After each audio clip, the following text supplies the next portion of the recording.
nossas primeiras palavras sejam de agradecimento ao nosso querido Mestre Jesus, a Deus, nosso Pai de infinita bondade e misericórdia, a irmão Clarencio, que é o patrono da nossa casa, esse espírito de alta envergadura que tão bem conhece a alma humana e nos conhece tão bem. Então, muito obrigado pela oportunidade. Hoje nós vamos estudar, como nós estamos no mês de dezembro, estamos com os nossos pensamentos e os nossos sentimentos mais voltados, mais ligados, mais próximos do nosso querido Mestre Jesus. Nós vamos estudar o livro Jesus no Lar, de Nélio Lúcio Espírito, através de Chico Xavier.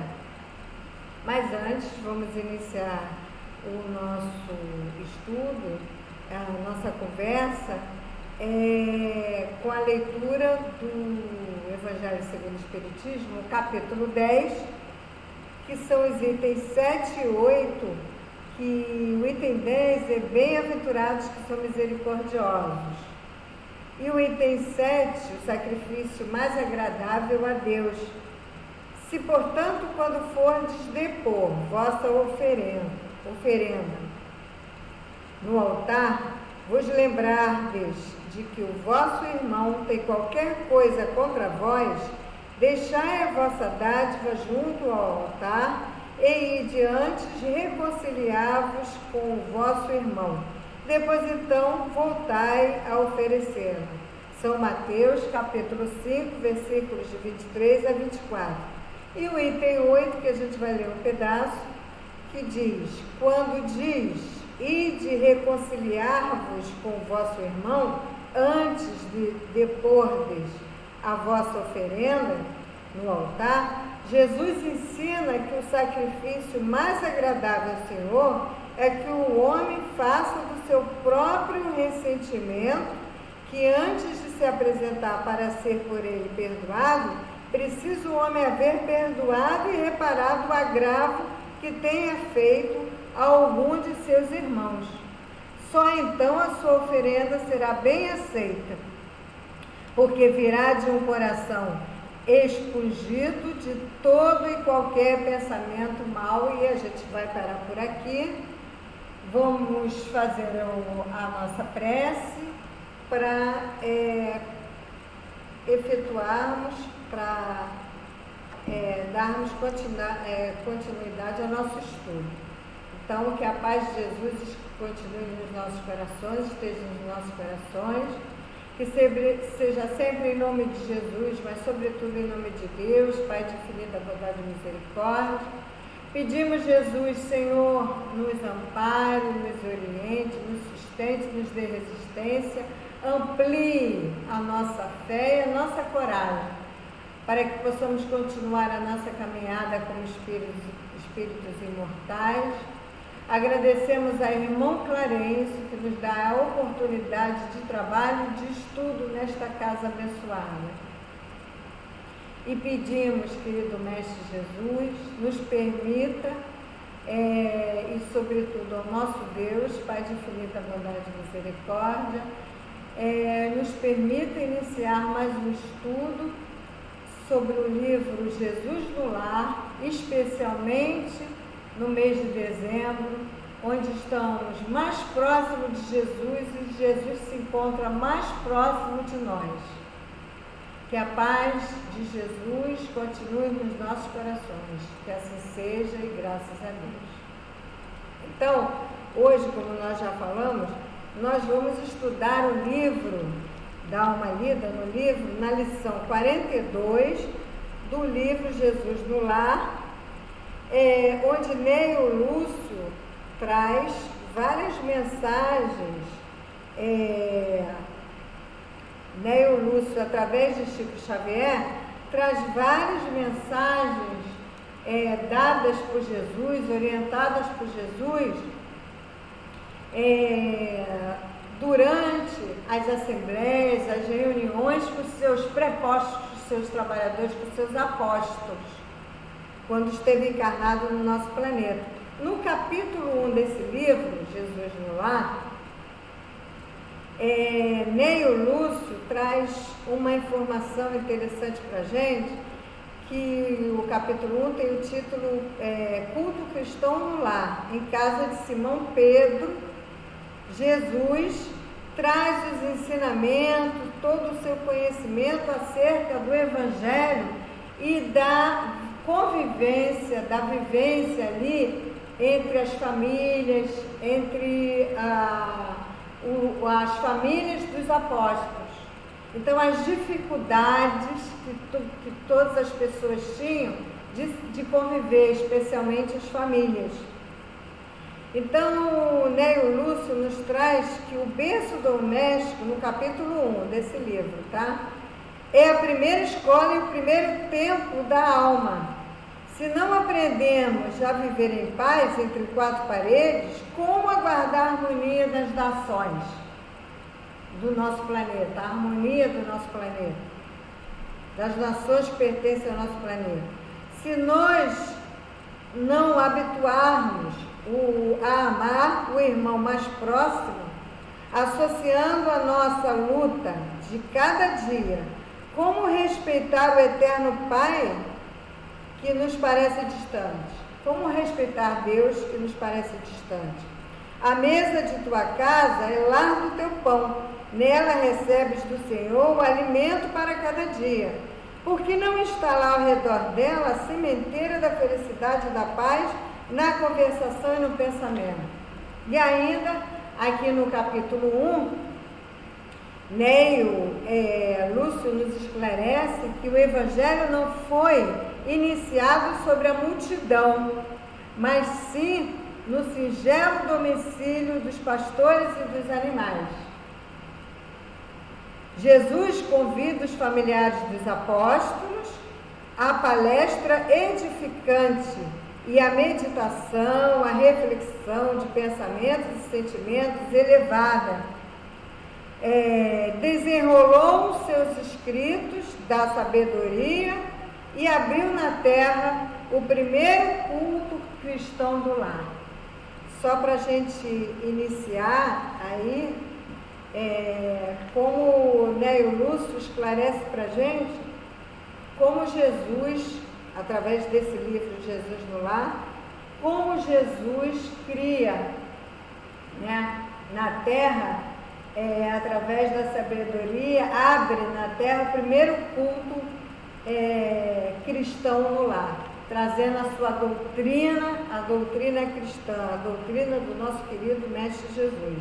E o estudo de hoje é sobre a lição 42, que fala sobre a mensagem, que tem o título, A Mensagem da Compaixão. Quando a gente fala em mensagem, é uma comunicação, um ensinamento, uma comunicação oral ou escrita que transmite alguma informação, que transmite um conhecimento, uma instrução.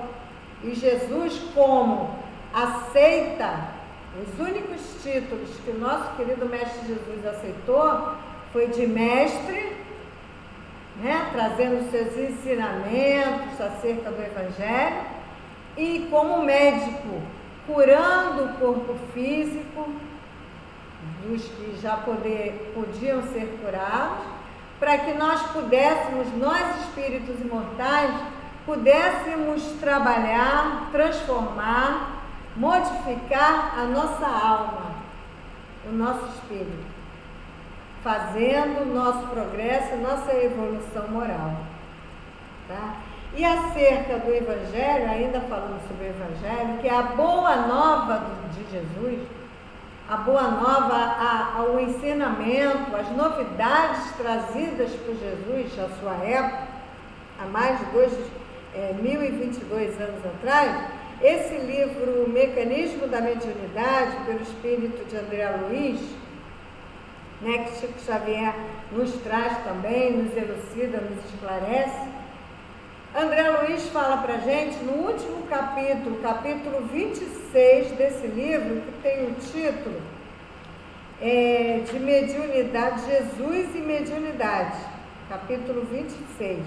E lá na última página, no finalzinho, na página 188, André Luiz fala que o Evangelho, a Boa Nova de Jesus, assim, não é um livro de um povo apenas, mas o código de princípios morais do universo, adaptável a todas as pátrias, a todas as comunidades, a todas as raças e a todas as criaturas, porque representa, acima de tudo, a carta de conduta para a ascensão da consciência, para a elevação da consciência à imortalidade, na revelação da qual nosso Senhor Jesus Cristo empregou a mediunidade sublime como agente de luz eterna, exaltando a vida e aniquilando a morte, abolindo o mal e glorificando o bem, a fim de que as leis humanas se purifiquem, se engrandeçam, se santifiquem e se elevem para a integração com as leis de Deus.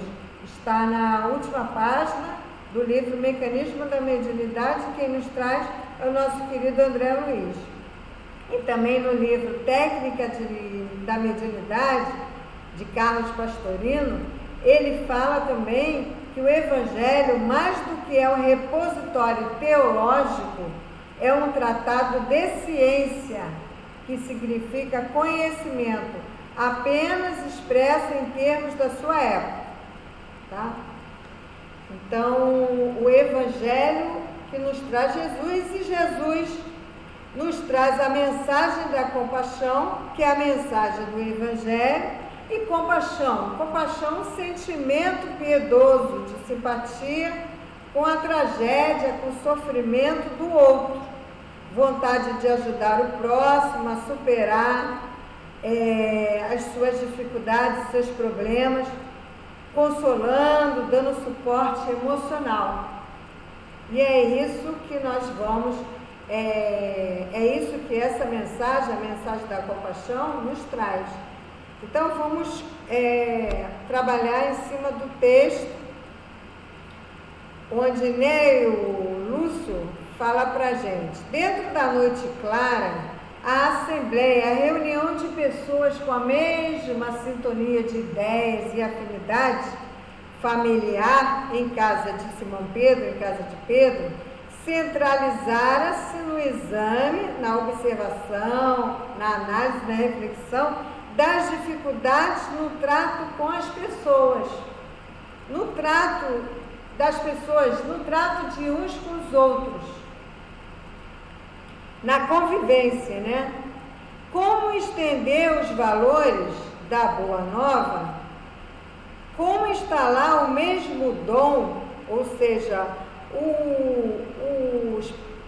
o conhecimento adquirido e a mesma, através dos ensinamentos de Jesus, e a mesma bênção, as mesmas coisas, as mesmas concessões, os mesmos bens, em mentalidades tão diferentes, mentalidades diversas entre si.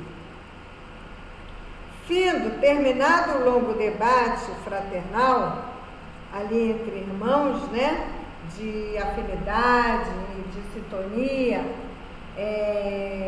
que estavam reunidos em torno de Jesus, na casa de Simão Pedro, familiares, né, em que Jesus se mantivera em pesado silêncio, em absoluto silêncio. João perguntou-lhe preocupado: Senhor, que fazer diante da calúnia, ou seja, da afirmação falsa, com desonra a respeito de alguém, que nos dilacera, que nos rasga, aflige, despedaça o coração, que nos traz tanto desgosto, tanto sofrimento? Que fazer diante da calúnia, né? Desse desrespeito? Jesus responde: tem piedade do caluniador, daquele que faz o desrespeito, que trata mal o outro, e que é descortês, né? Como Jesus fala no Evangelho, que é descortês com o outro. E, inclusive, Jesus fala no Evangelho que o ser descortês, quem é descortês com o outro, deseducado com o outro, comete o pecado. E nós utilizamos dessa falta de cortesia, dessa falta de educação, aí porque ainda temos dificuldades, né, de convivência uns com os outros, porque faz parte também do nosso estágio evolutivo de planeta de provas e expiações, ainda temos grandes dificuldades no trato uns com os outros. Então ainda somos descorteses com o outro. Jesus no Evangelho nos fala que é pecado, né? Tem piedade do caluniador e trabalha no bem de todos, respondeu o celeste mentor, Jesus, sorrindo, porque o amor desfaz as trevas do mal e o serviço, o trabalho no bem, destrói a ideia desrespeitosa, deseducada, descortês. E aí, eu lembrei lá no capítulo 19 do livro Ação e Reação, também de André Luiz, faz parte da coleção de André Luiz. No capítulo 19 é um livro maravilhoso, que traz vários exemplos, que traz várias elucidações acerca da lei de causa e efeito. O livro Ação e Reação nos esclarece assim, de uma forma muito clara a questão da lei de causa e efeito, que é uma lei moral do espírito. Então, nesse livro, André Luiz traz vários ensinamentos, traz várias experiências, observações, instruções. Mas aí nesse capítulo 19, e essas questões todas, esses estudos se passam numa colônia, num pouso acolhedor, como o André Luiz nos fala, da Mansão Paz, onde tem um diretor, um instrutor mais antigo, que é Druso. E Druso, no capítulo 19, nos fala o seguinte: o bem é o verdadeiro antídoto do mal. O bem é o verdadeiro antídoto do mal. O antídoto, medicamento que combate os efeitos de veneno, de toxinas venenosas. Então, o bem é o verdadeiro medicamento que combate os efeitos venenosos, tóxicos, deseducados, descortês. Tá certo? E eu aconselho quem tiver o livro, quem tiver a oportunidade de ler, estudar, que é um livro maravilhoso, Ação e Reação. Aí, logo em seguida, mestre, outra pergunta, ajuntou, acrescentou Tiago, né? Primeiro foi o nosso querido João, depois Tiago, filho de Zebedeu. E como agir perante aquele que nos ataca brutalmente, violentamente? Perguntou Tiago. Um homem que Jesus responde, um homem que se conduz pela violência, pela brutalidade, acentuou Cristo bondoso, deve estar louco, dementado, desequilibrado, doente ou envenenado, doente. Auxiliemo-lo a refazer-se, quer dizer, trabalhemos no bem do outro, né? Trabalhemos no bem, auxiliemo-lo, ajudemos a ele a se refazer dentro do possível. Depois, Judas, Senhor, aduziu Judas, mostrando os olhos esfogueados, ou seja, inflamados, porque Judas trazia muitas angústias, muitos questionamentos acerca das questões que o povo hebreu passava à época que Jesus encarna no nosso planeta. E Judas, dentro dos seus questionamentos, nos esclarece na Boa Nova, né?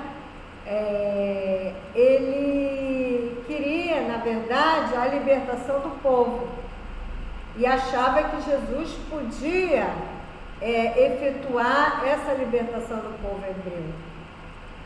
Porque Judas não entendia que Jesus falava ao Espírito e não à matéria. Jesus, quando encarna no nosso planeta, Jesus traz os ensinamentos, seus conhecimentos, ele é o Verbo de Deus, fala em nome de Deus, acerca das leis de Deus, ele fala acerca da vida espiritual. Um dos seus principais objetivos foi nos esclarecer a respeito da vida futura. E aí no livro Inspirações do Amor Único de Deus, volume 2, Antônio de Aquino, que fala assim muito a nossa alma, né, nos diz na lição 20, a presença de Jesus na Terra, que a Terra que tem este mestre como condutor, recebeu-lhe a visita e como tal absorveu a sua mensagem de paz, de serenidade, de energia, de compaixão.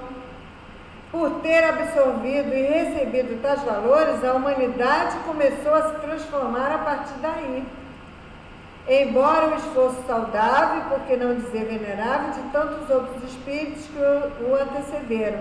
Ele trouxe, entretanto, uma mensagem, Jesus, de profunda renovação e de transformação da sociedade espiritual terrena.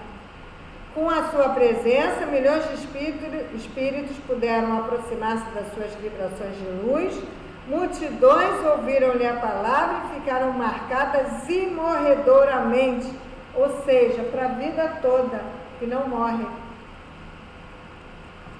Então,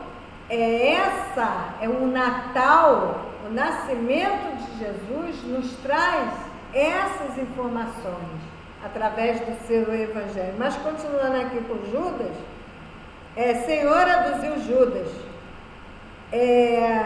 se expôs Judas, né? Mostrando os olhos esfogueados, que eu já falei, inflamados pelas suas paixões da matéria, e como o homem que nos ofende se reveste de autoridade respeitável, qual seja do príncipe, do sacerdote, do doutor da lei, né?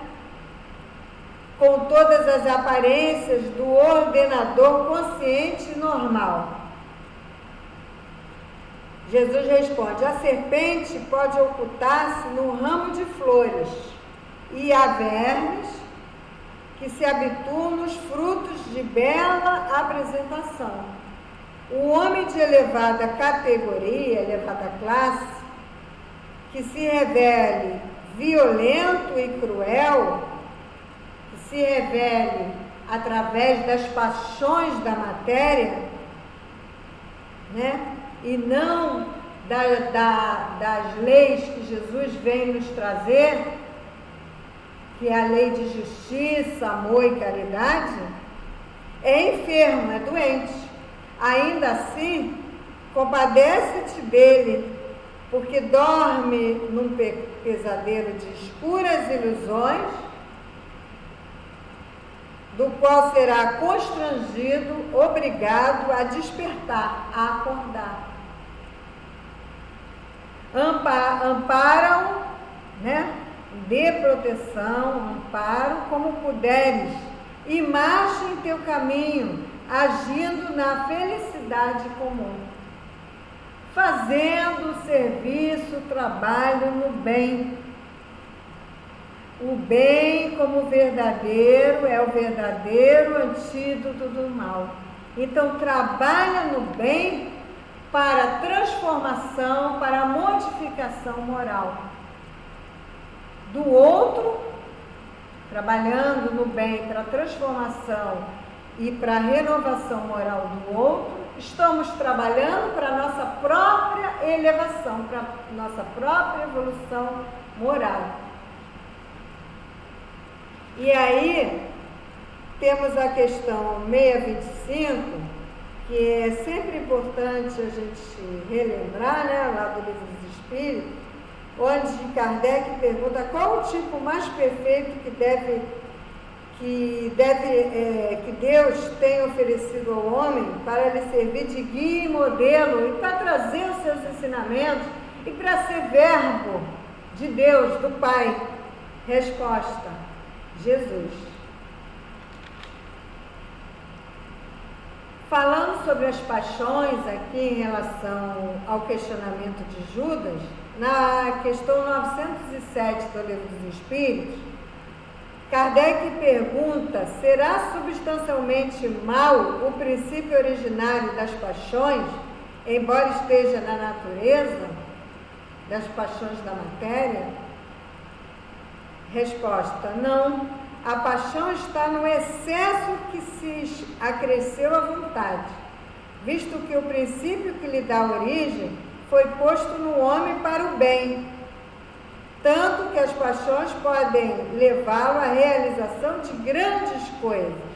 O abuso que delas se faz é que causa o mal. O abuso em utilizá-las é que causa o mal. E aí tem outros questionamentos aqui em relação a outras questões, a questão do delinquente, do crime, onde Jesus fala, perdoa, né? E aí lá no Evangelho segundo o Espiritismo, bem-aventurados que são misericordiosos, no capítulo 10, item 2, perdoai para que Deus vos perdoe. Se perdoardes aos homens as faltas que fazem contra vós, vosso Pai Celeste também perdoará vossos pecados. Mas se não perdoardes aos homens, quando vos ofendem, vosso Pai também não perdoará os vossos pecados. Está em Mateus, capítulo 6, versículos de 14 a 15. E outros questionamentos que os trabalhadores de Jesus fazem a ele e ele vai respondendo. Então, lá no finalzinho, como o nosso tempo já está acabando, a gente entrando no texto novamente, Jesus fala, o Lúcio traz para a gente, fez-se balsâmico, ou seja, que exala perfume e silêncio no círculo doméstico, ali na reunião na casa de Simão Pedro, né? E logo ao perceber que os aprendizes haviam cessado as interrogações, os questionamentos, as reflexões, o Senhor concluiu, Jesus concluiu: se pretendemos banir, expulsar os males do mundo, cultivemos o amor, que se compadece no serviço que constrói para a felicidade de todos. Ninguém se engane, as horas são inflexíveis, instrumentos da lei que distribui a cada um segundo as suas obras. Ninguém procure sanar um crime praticando outros crimes, porque o tempo tudo transforma na terra, operando com as labaredas, as chamas, né? A intensidade do sofrimento, ou com o gelo, a indiferença da morte. Então, para a gente terminar, eu trouxe aqui ainda uma reflexão acerca do trabalho no bem, que é o que Jesus, diante das reflexões, das perguntas que são feitas pelos discípulos, seus trabalhadores, seus apóstolos, Jesus responde sempre com trabalho no bem, com serviço no bem, com serviço no amor, na paz. na cortesia, né? Então ele sempre responde: como fazer quando nos caluniam? Trabalhe no bem, tenha piedade, tenha paciência. Então ele sempre mandando trabalhar, tenha compaixão, né? Com a dor do outro, ajude na dor do outro. Então, para a gente refletir, o trabalho no bem é a solução para tudo, em qualquer momento de nossas vidas. É o caminho que nos leva ao nosso equilíbrio, à nossa evolução moral. E somente o trabalho no bem, somente o trabalho no bem, ficaremos com a nossa consciência tranquila de que não prejudicamos ninguém. Não fomos responsáveis pela queda, pela dor de ninguém na terra. E conseguimos aliviar as dores dos nossos erros, dos nossos enganos, e transformando esses erros, esses enganos que cometemos através do trabalho no bem. Então, se erramos nas vidas pretéritas, se erramos nessa vida, trabalhemos no bem, com amor, com paciência, com boa vontade,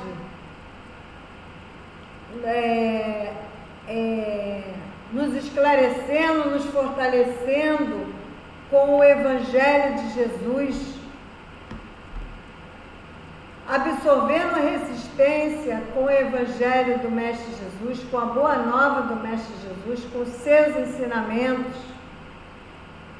Continuemos trabalhando sempre no bem. O trabalho no bem é o antídoto contra o mal, como nos fala Druso lá no André Luiz, no livro Ação e Reação. Então é o nosso medicamento.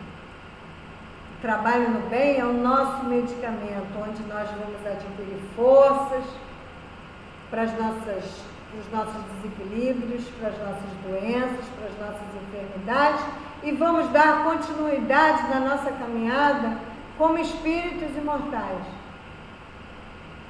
ajudando, fazendo com dignidade o nosso trabalho, da melhor maneira possível, como nos aconselha sempre nos estudos nosso querido Seu Altivo, né? Da melhor forma que eu posso trabalhar no dia de hoje, fazendo o melhor no dia de hoje, com dignidade, com responsabilidade, com respeito, com educação, com cortesia para com o outro. Então, que a paz de Jesus continue nos nossos corações, que nós possamos, especialmente nesse mês, no mês de dezembro, no mês onde a humanidade escolheu para comemorar o Natal de Jesus, ou seja, o nascimento de Jesus, que possamos nós estar mais perto do Mestre, através dos nossos pensamentos e dos nossos sentimentos. Nós possamos nos aproximar do nosso querido Mestre Jesus, esse amigo de todas as horas, de todas as situações, de todo que nos ajuda nas nossas dores, nas nossas dúvidas, que sempre nos auxilia em todos os momentos e todas as pessoas, em todos os espíritos, e todos os espíritos que fazem parte da família espiritual, da família universal. Então, possamos encerrar o nosso estudo do livro Jesus no Lar, fazendo a nossa prece de agradecimento ao nosso Pai, a Deus, ao nosso querido Mestre Jesus, esse amigo de todas as horas, que nos sustenta, nos fortalece, nos traz o conhecimento, o ensinamento, nos esclarece acerca do seu Evangelho, da Boa Nova, acerca das leis de Deus, que nos ajuda a conviver com as diferenças do outro, que nos ajuda no nosso dia a dia. Querido Mestre, aumente a nossa fé e a nossa coragem para que possamos ter resistência para continuarmos a nossa jornada, a nossa caminhada. Agradecemos a irmã Clarencio, patrono da nossa casa, que nos dá a oportunidade do estudo do trabalho, a Neio Lúcio, o espírito que nos trouxe essas informações através de Chico Xavier. E sendo assim, pedimos permissão a Jesus e, sobretudo, a Deus, Pai de infinita bondade, misericórdia e justiça, a quem, neste momento, agradecemos a oportunidade e damos sempre graças a Deus. Graças a Deus. Graças a Deus, Jesus.